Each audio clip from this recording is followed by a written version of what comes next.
Some opinion. What is happening now in Russia is a civil war. A large part of the population, especially the intellectually advanced part, is protesting against the actions of the government. In every Russian there is a Ukrainian, and in every Ukrainian there is a Russian. There is common history, genes, blood, values, language and traditions. The gulags of the USSR fused all this into even more iron chains. What is happening now is not a clash between two villages from different hemispheres, but an intra-family bloodbath. A full-blown civil war has broken out in Russia, and it was the Kremlin that started it.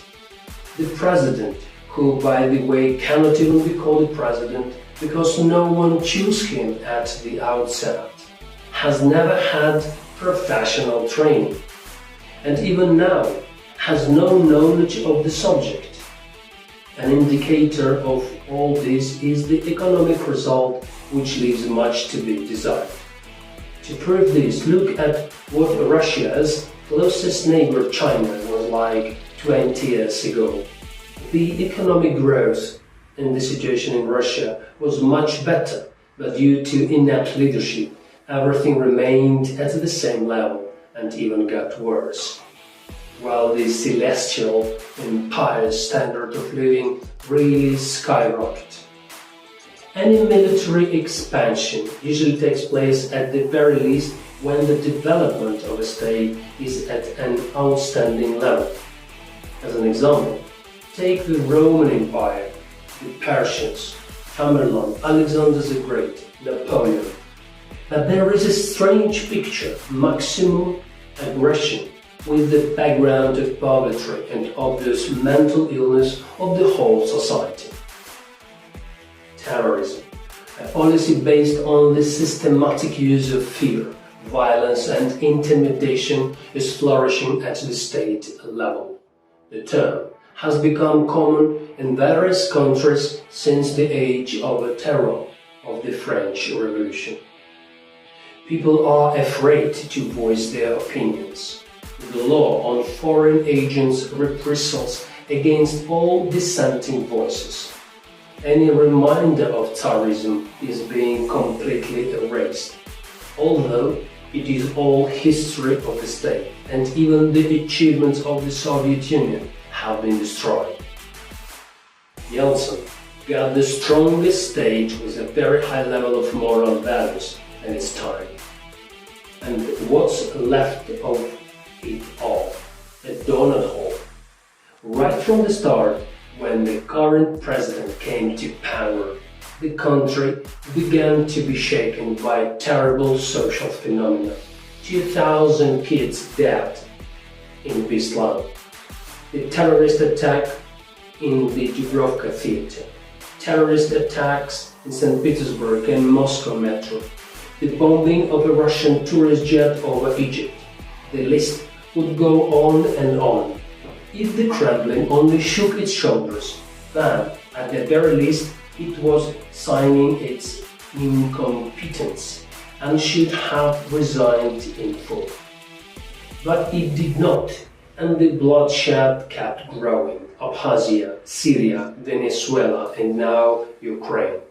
If, say, Syria is not quite understandable for us because it is a different religion and a different language. Ukraine is us, it's Europe. Every Russian has Ukrainian blood, genes, history, as well as any Ukrainian has Russian.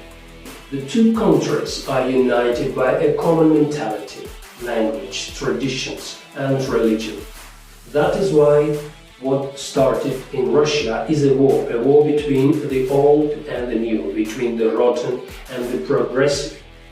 Ukraine, because of its geographical location and European neighbors, is a place where intellectual values are paramount. And there is a special emphasis on the respect of market economy principles and decentralization of power. Whilst in Russia, It is the other way around. In other words, a war of mentality, of the post-Soviet mentality, which wants to live at someone else's expense, and the mentality of entrepreneurs aiming at common development. In my view, the situation in Ukraine needs to be seen in its philosophical essence. And the essence is what the two different ways of living in society are: centralized and decentralized. What are they? Let's take individual family as an example. In some, all decisions are made mutually. In others, someone is the boss. The first type is a decentralized form of social relations, or European. The second is centralized. It is impossible to say which is better and which is worse. It is influenced by current circumstances, what kind of neighbors are around, ways of trade, religious and linguistic integrity, for example. On the plot of land where Ukraine is, the decentralized or European model of relations is the right thing to do now, at least because of the proximity of all the neighbors with the same approach to organizing their lives.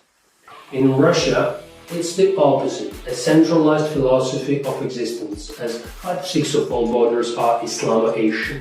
Take even Spain. The capital, Madrid, is noticeably inferior to Moscow luxury, but there are hundreds of cities like Madrid in the country, while in Russia even St. Petersburg is a village compared to the capital. So we have shown an example of decentralized and centralized philosophies of life. Both have their pluses and minuses. But to go to war with one family over the other because that family has a different life is madness, to say the least. What is happening now between Russia and Ukraine is a totally absurd war, which is just another way of laundering money and pandering the imperial ambitions of a very, very small group of super rich people in the Kremlin. Anybody can understand that if there was a real interest in resolving the conflict, the standard of living of the Russians could be raised to, say, the Swiss level, and then Ukraine itself would beg to become part of Russia. And then, given the 1,000 billion euros, what experts estimate, already spent on the war, the money would be more than enough. So, to put an end to the war as soon as possible is task number one. And to change the political course in Russia is what needs to be done right now to stop this madness. Let every family live as it wishes. Speaking about which president is better, Zelensky or Putin, let us proceed from the facts of who is an expert in which field. If we are talking about the lives of KGB agents and subversives, of course Putin has the upper hand. When we put the brilliance of civil society at the center of it, then it is an ambiguously Zelensky. If Putin feels like a fish in water among people who can perfectly carry out any subversive operation, Zelensky fills the world around with holiday oxygen. That is, if we talk about what Russia needs, the president, it's only Zelensky. He also has a very good idea of what a state machine means, a breakdown into ministries and departments. He understands what power is and how to use it. He is held in great respect by the West and the personality of a leader, and the world's attitude towards him is more than important for the development of a state. Only through the reputation of a leader can a country attract astronomical funds for its development. This is a real world leader, to whom a KGB agent, a loser without a family, is no much. Taking all this into account, it becomes obvious that the solution to this civil war is not for Ukraine to submit to Russia's way of life. but for Russia to become part of Ukraine, and for Vladimir Zelensky or someone like him to become president of Russia. It is time to restore Kievan Rus. As they say, all that is new is well forgotten all. Glory to Ukraine, glory to the heroes, glory to Kievan Rus.